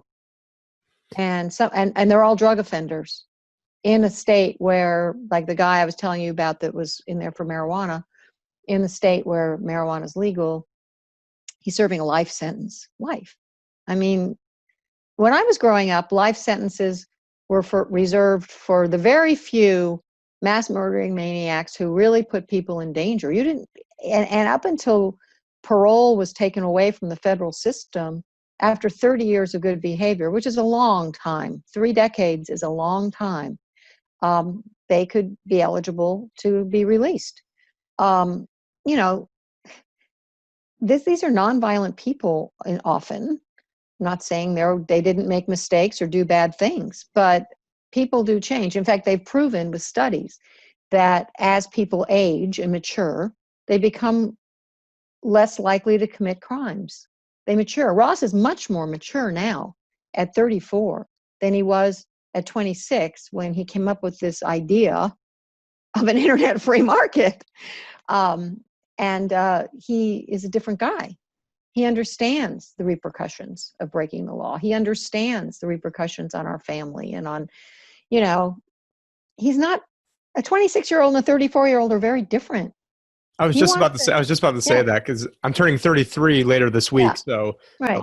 So I mean, I'm almost the exact same age as Ross. And I was, and right before you mentioned that, I was going to say, the 23-year-old version of me versus granted, I was sort of red pilled into all this stuff back then too. So it's not right. He was too at 23. Right. But exactly. There's different things, and you got some more life experiences, and one thing that Roger Ver has touched on quite a bit in a lot of his presentations, and also shout out to Roger, who he received a letter recently from Ross where basically Ross is pleading that we've tried doing things through the basically going through the through the system, and whether we have the best lawyers, the best cases, the best arguments, none of that really matters, because unless we get a presidential pardon from President Trump, that is pretty much our best hope. And so part of the main genesis for this talk today is we want to parallel some of what is going on with Donald Trump with what was going on with Ross, and not saying that we're expecting Trump to come out and say that Ross is the greatest guy ever and he endorses everything he does.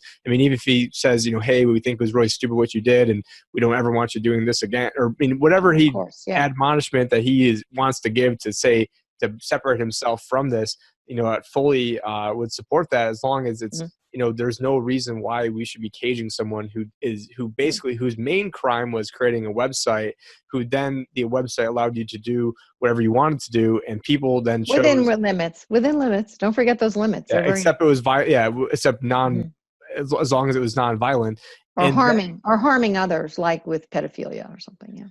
It was a very important distinction. And then when you also get into, the places that are the most free, and this is where the Roger Ver, link comes in. Roger talks all the time about, you look at countries that have the most economic prosperity and most economic freedom, and those are the countries that have the longest lifespans.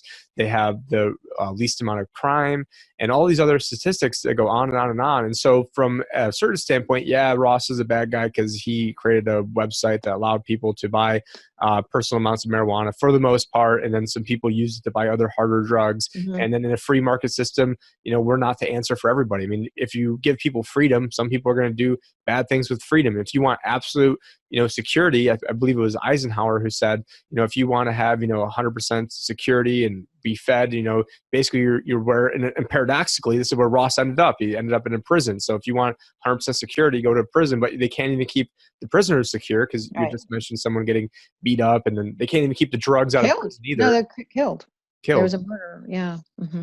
And I'm sure this goes on every day. And you'd also touched on how their criminal training grounds. Well, I mean, I think the movie Blow with featured on George Young's life with Johnny Depp, that, in that movie they go on to say, how it was, when one of his partners went to jail, it basically became this, criminal mastermind of, hey, well, I was doing things this way, and found out once I get out that I can do things, these other ways, and make it and expand it even more so.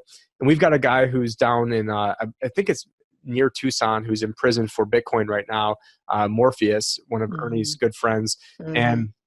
And really, it's like, well, it's sort of a bad idea to throw him into jail, because now he's going to red pill everybody on what Bitcoin is. And so he luckily, is getting out, I think in like a year and a half or so. I know what Ross is doing too. A lot of those guys ask him about Bitcoin, and he, and he passes Reason magazine around, and yeah. But anyway, yeah, no, just to go on with what you said, as far as the petition, you don't have to agree with Silk Road, of course, and you don't have to think Ross is a wonderful person to sign this petition. What the petition's really about is this excessive sentencing that's being used as a weapon against many people in this country, that is way, way, way beyond what was done in America up until the drug war. Life sentences have quintupled. There's about 17,000 nonviolent people like Ross serving life. If you add virtual life, which is it's so long a sentence, it's not strictly life, but it's so long a sentence they're going to die in there, it's over 200,000 people. This wasn't true in America before. I mean, can we just go back to the way it was before the 80s? And in many ways, but that. And so I think that's really important, for people to understand. And if people, the thing is, I also was hoping that someone could have the president understand, because I've been told this over and over again, if he commutes Ross's sentence, I would have to support him, even though I don't now, that there is a huge voting bloc waiting to support him if he commutes Ross's sentence. It will send a signal towards decentralization, pro-Bitcoin, and against excessive sentencing. And we're talking about the Bitcoin people, tech people, the libertarians that would think, oh, okay, this is a real statement here. And I think he could actually gain, I know, because it's going to be, he'll get pushback too, but I think he could actually gain politically by commuting Ross's sentence, Ross, who is a hero to many. And then if he made it easier to deal in Bitcoin and other cryptocurrencies in this country, because a lot of people are fleeing the United States to do business elsewhere, that would also be really a big boost. So if anyone... Did you see his new chief of staff is Mick Mulvaney, who I guess headed the Congressional Blockchain Count, something like that. I'm not sure what. Yeah, I heard about him. Yes, I don't know. Try to get a hold of him. I don't know a ton about him, but one idea, and actually I just texted when Ross had called, and I texted one of my friends, and he was saying that right now he's 2 degrees away from the president, and he said we need to get a pardon for Ross, and that that's basically awesome. He would, if he can get that's great, the meeting with the president. He's doing, I don't want to give out a name who he is right now with the recording, but no, he's into some big stuff that Trump would like, and that's great. I would love to talk to him, because obviously anyone who like that, who has connections, that's what this is about now. We're out of the judicial system, which is, I'm sorry, I've lost my faith in. I really have, especially in New York, but I've lost my faith in it. So we're in the political arena now, and that'd be great. All and ideas. By the way, just a quick distinction. A pardon is complete exoneration, nothing on your record. We're not even asking for a pardon. A pardon is usually you're out of prison, you're pardoned. We're asking to commute this egregious, draconian, barbaric sentence that has been given to someone who, for no nonviolent charges. So commuting a sentence can be for time served, or it can be for less time, although we certainly would hope for time served. It's plenty. It's sufficient. I mean, He how will many never do cocaine dealers did Bill Clinton, completely pardon? And I mean, and some of them were big time contributors to him and his Yeah. wife, and then that's how they got their sentences either commuted or completely pardoned. I can't remember. But the ones, if you usually get a pardon if you're not in prison. If you're already in prison, like Alice Johnson, who President Trump did commute her sentence. She had a life sentence for drugs, and he commuted it. He didn't. She's not totally pardoned, so you still remain a felon, and there's a couple of things, but you're not in prison. So he can't vote. Yeah. So okay, so Couldn't vote and can't own a firearm in the United States, I guess. But yeah. But So I completely agree with you that we're I really think just it's asking a untapped. commutation of a very egregious sentence and a political sentence, and we're not even asking for a pardon. And I think Trump is going to have his hands full this next election. I predicted my grandpa had to have an intervention with me saying, hey, Tim, you're a smart guy. You're making our family look like idiots. You keep talking about how Trump, you think he's going to win. That's no chance. This is like October. And so I did get an apology from him. But this time I thought that, Trump has a good chance of losing. And it was because of his embrace of the stock market, not going to get in. I mean, I've got videos going back to literally like the day after the election saying, do not do this. Do not embrace this market. They're going to, it's a trap that they're going to set for you. And so this time around, you had a lot of people who, they thought Hillary had a 98% chance of winning. So if you're some kid that's in your mom's basement and you think that, Hillary has a 98% chance of winning, well, maybe you're not going to go out and vote. And so this time, since I think no one's going to take that risk. And there was, and people say, he won by a landslide. Well, no, he didn't. I mean, there's several states where he won by like 5,000 people or 50,000 people, which, in the grand scheme of things is like, point nothing of a percentage away, where if you just piss off, a very small amount of libertarians who voted for Trump, which a lot of libertarians don't like to admit that they did, and it's sort of on the DL, especially at the crypto conferences, or you go to Acapulco and some people come up to me and whisper, oh yeah, I did vote for Trump, but I don't want to let people know that here. And so sort of like this petition, people don't want to, let people know that so if you're willing to get 100,000, over 117,000 people who are willing to put their name out there and saying they want this, I mean, the number has to be, 10 times that. Not to. My goal is 500,000. And actually Roger Ver called for 1 million. And I want to be able to say to the president, look, 500,000 people believe this sentence is egregious. But the other thing, just a point, social media and Silicon Valley will never like Trump no matter what. And then we've made the point, he can do First Step Act. He can push the First Step Act through for criminal justice reform. He can legalize hemp. It doesn't matter. But that's not true of the libertarians and the crypto people, especially because of Ross and a lot of the tech people. I don't think it's true. I think that it's a whole demographic that he could get support from. And people who don't even normally vote, who would vote for him. They would. And normally vote. And people said, I've said countless people, well, God, if he commuted Ross's sentence, I have to support him. Because Ross, that would be a huge symbolic gesture. And also it would be the right thing. And it's also many of those people's hero. I mean, as you said in the beginning, Bitcoin probably wouldn't even exist as anything more than a video kind of currency that, nothing. I really wish I would have put money into it back then, because I knew what it was early on. I knew what it was. Tell me about it. And the first time I was ever did an interview with it, I said, listen, this is the most speculative thing you could possibly do. It could go to zero. And I thought outside of the anarcho-capitalist libertarian world that the odds of it succeeding would be slim to none. And so in 2011, my wife and I got married, moved across the country the very next week to Phoenix. I started a business, was completely broke, and saved all my money to buy a house the next year. And then the value of the house went up 1,000% from like my down payment. So that's good. I had to then sell the house to then live after the government then shut me down and then I was forced to resign to talk at Acapulco. And then the state of Arizona then held on to my paperwork for 6 months and wouldn't let me work. So I don't know how I'd be, whether I bought the Bitcoin or so. Either way, I think it would have been about the same. Yeah. But there's something that the government, I think, could have quashed it, or definitely did some things back in 2011, 12, 13. But at this point, the horses are out of the barn. No, it's out. Not going away.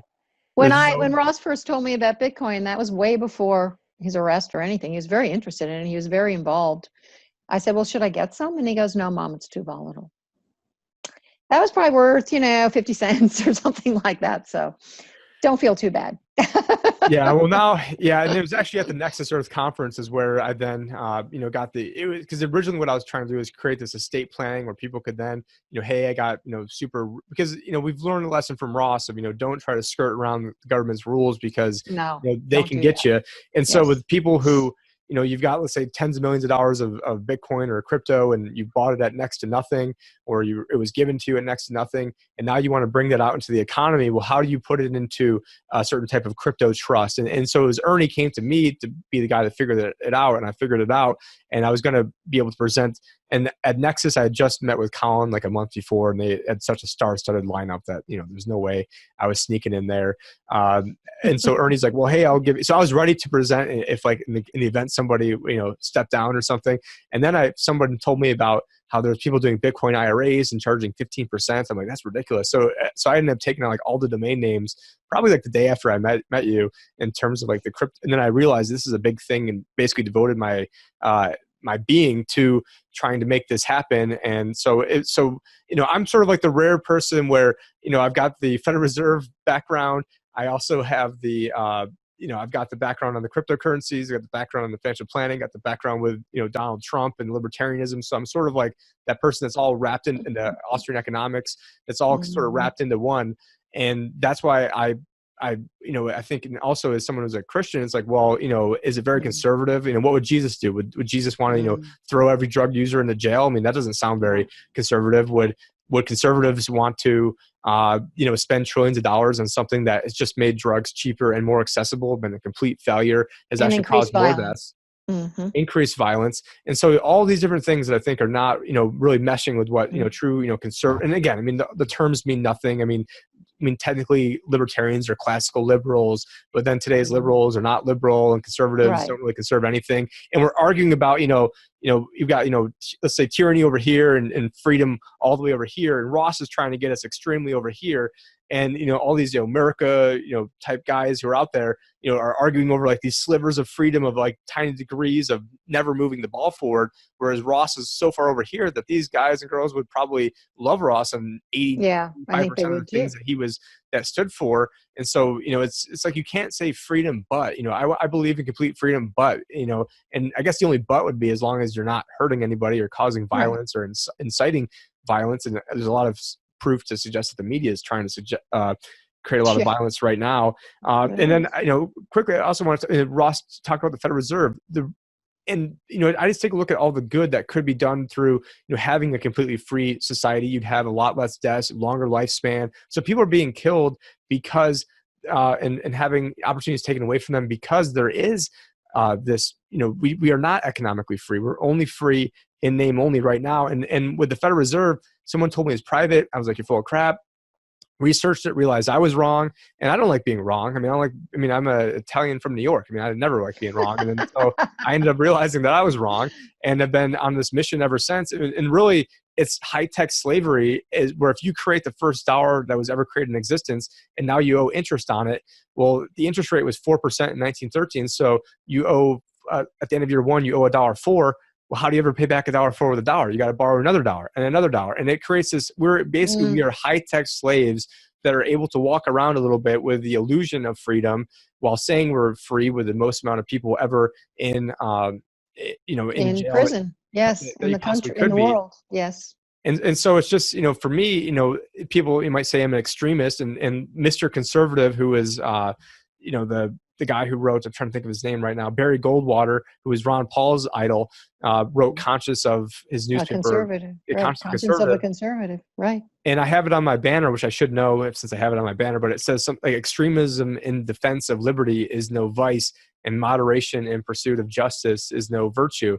And so what they're trying to say is that, I'm an extremist in terms of leave me alone. Like that's, so, libertarians are diligently plotting to take over the world to leave everybody alone. And I believe that's what your son was trying to do.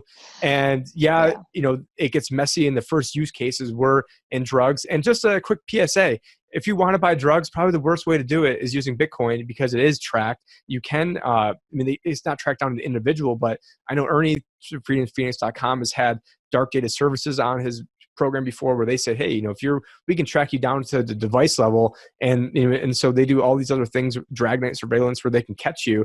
And so if you are doing bad things, you probably don't want to be using Bitcoin. And then now it came out that the NSA a few months ago is trying to track, I believe it's Zcash and Monero is the other one they're trying to track right now. So if you're going to, sell drugs, don't use Bitcoin or cryptocurrencies. And a recent study came out that someone sent me a link. I don't know what the percentage, I can't remember the percentage, but the percentage of illicit transactions with Bitcoin now is like really, really small. It's like in the low, it's not even in the teens. It's like in like, maybe 1% to 3%, which, anything. I mean, that's just human nature. And the government, I mean, just look at what used to be illegal in this country. I mean, at one point it used to be, basically being, black and voting was illegal. Being a woman and voting was illegal. I mean, so if you want to use morality and what's legal and not legal, I mean, I believe, Jesus was killed for doing something that was, quote unquote illegal, and what did he really do? He went and he flipped over the money changers table. And what Ross is trying to expose at the Federal Reserve is like 1 billion times worse than what was going on back in the biblical days. I mean, it makes them look like nothing.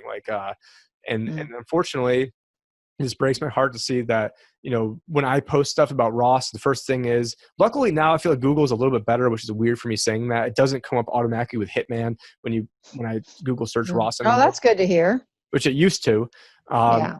I still deal with it all the time because, it's like, well, what are you basing this on? You're basing, and other things they say, people just say stuff. They make stuff up. Or they hear it like in passing, just like, a lot of people don't really listen to the news or not, deeply immersed in the news, but then they hear, oh yeah, well, Trump, he's a traitor and he did all this stuff and Russia hacked the election. Right.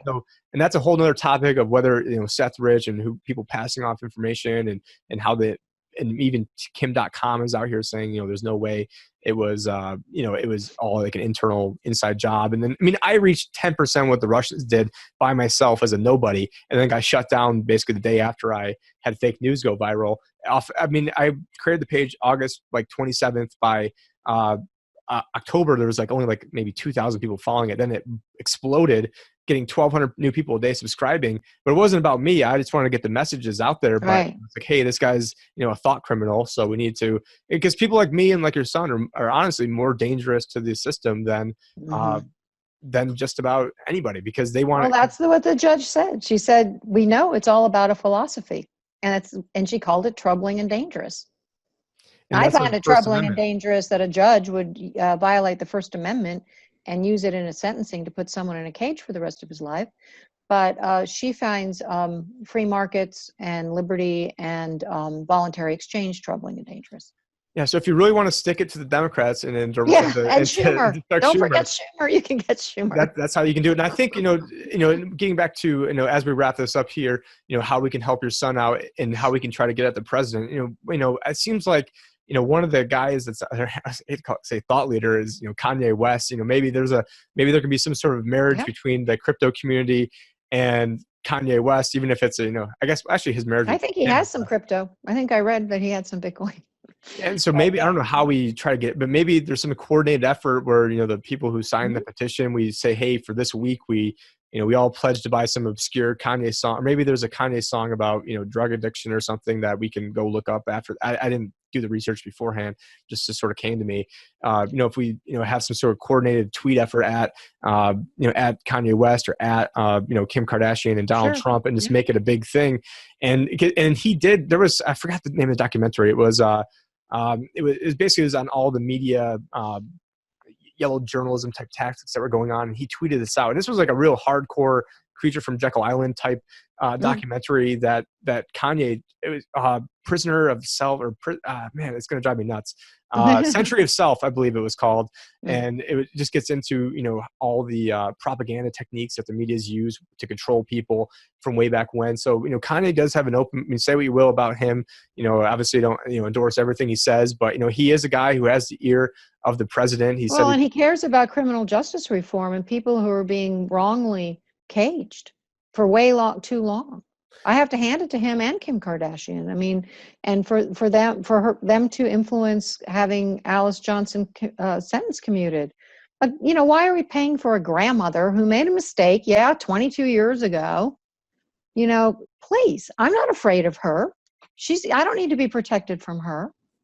She's, so I do respect them for that. And it's a fight that we should all have, so. All right, so just remember to head to freeross.org, so org, not com, where you can go and go there, but yeah.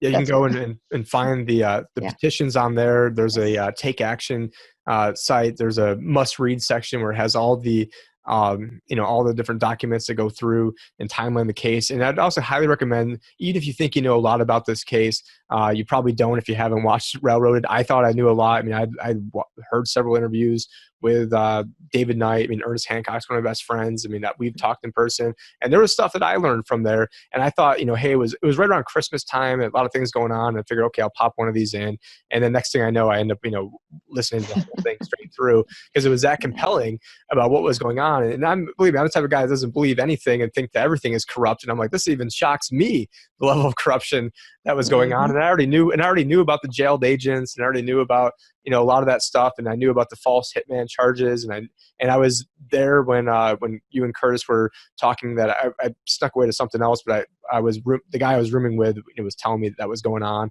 and so I mean, just check this out. I mean, we're not saying that we expect you to agree with everything Ross did or helped enable, but what the media portrays that he did versus what he really did are two separate things. I think that getting at Donald Trump probably is the best way to help him. And just I haven't asked Donald Trump for a lot of things. I haven't asked you for very much. Well, I guess I have. I've asked you to end the Federal Reserve and go on all the wars and all these other unreasonable nonviolent things to end. But could you at least throw us a bone and try to because there are people in the liberty community that did a lot, stuck their necks out there because, I had people getting pissed off. I mean, the Democrats who, obviously pissed at me for certain reasons, the, Republicans pissed at me for other reasons, libertarians mad at me for, ditching them to vote for Trump. So it's just sort of like, if you haven't been offended yet by me, just stick around long enough because, eventually I'll get to you. But you're not going to ever offend me, Tim. But I think with your son though, it's it's just really, it's heartbreaking. And I do think that if there ever is a chance for him to get out, it would be right now. And so now I is agree. the time. I agree. I think Donald Trump is the president. I think that he's open-minded enough and can see things from his gut. He said, I go for my gut. I think he can see it. And so I do. I think this is it. And, we have a lot of the same enemies. So yes, that is for sure. Anyone who can help me to get that message to him, I'd be very grateful. And I'm very easily reached on freeross.org. On the bottom, there's a contact link or just, you can always reach me through the website. So, yeah. Yep. So freeross.org. And thank you for joining us, especially on this historic day being the 10th anniversary. Great conversation. We covered a lot. So thanks, Tim. Thank you.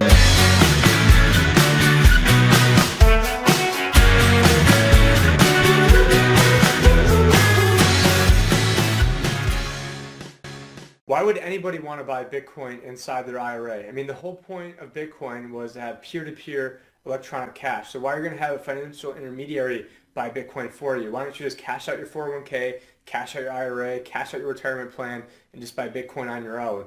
Well, the reason for that is if somebody had January 1st, 2017, invested $100,000 into Bitcoin, and then 1 year later, they would have had, after taxes and the 10% penalty, they would have just under $900,000. So you would have turned $100,000 into close to $900,000. So you're obviously doing something right. However, there is a better way that they could have done it. What they could have done is they could have done a Roth conversion. With a Roth conversion, you save the 10% penalty, so you've got 10% more that could be invested into crypto. And the beauty of this is that now all of your gains are now forever tax-free. So you put the $100,000 in, and now, again, you're getting out of paying a 10% penalty. And now, after even all my management fees, you now have a little over $1 million. We have all the exact specific numbers linked down, or should be on the screen right now. I don't have it memorized, but to me, $1 million sounds a little bit better than $900,000, and having tax-free gains forever sounds better than having $900,000, that now any appreciation or hopeful potential appreciation would then be subject to tax. And the other reason why we thought of this, or really the genesis of this, is I'd heard a lot of people doing this, and I thought that, hey, there's got to be a better way. But the main reason is you've got a lot of people who the only money they have to invest is inside of their retirement accounts. A lot of Americans are living paycheck to paycheck. I mean, even people who have $1 million IRAs, a lot of them don't have actual extra money to invest. They don't have rainy day funds. And the rainy day funds should be kept in actual safe, liquid, basically cash or really short-term treasury bills. It shouldn't be invested into Bitcoin.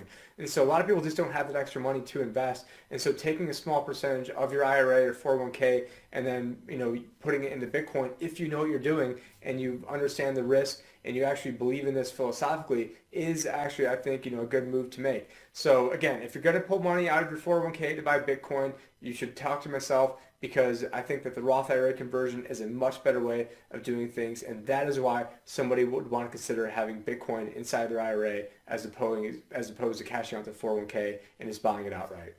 Okay, well, that's great. You've got people who have IRAs and 401ks, and there's different things you can do or that I can do to help them out. But what about the person that has maybe a few $1 million of gains and they bought it on Coinbase or Kraken, or they got several millions of dollars of gains, and all of a sudden now you want to go buy your Lambo or buy a new house? I mean, there's no way you're going to be able to skirt around the IRS, because they're going to wonder, hey, how'd you get that $500,000 to buy a new house? Well, for those people, probably the best person to explain this is actually my friend Ernest Hancock, as he was giving me an introduction at Anarchapulco. Anyways, I'll let Ernie take it away, because we can also have advanced trust strategies for the people that have millions of dollars of gains. This is not just for people who are looking to invest parts of their IRAs or 401k. A good friend of mine, Tim Picciott, he's a financial advisor at Scottsdale. He'll be speaking at the TDV event. You'd be able to bring the crypto into the system. How would you be able to do a foundation, a trust, a this, a that, and so on? And Tim was at the party, and I go, Tim, what up? He's been spending months that he's getting ready to present to you guys Monday on how you can take your crypto and not pay capital gains on it, not have taxes on it. I'm going, man, you need to talk to Tim.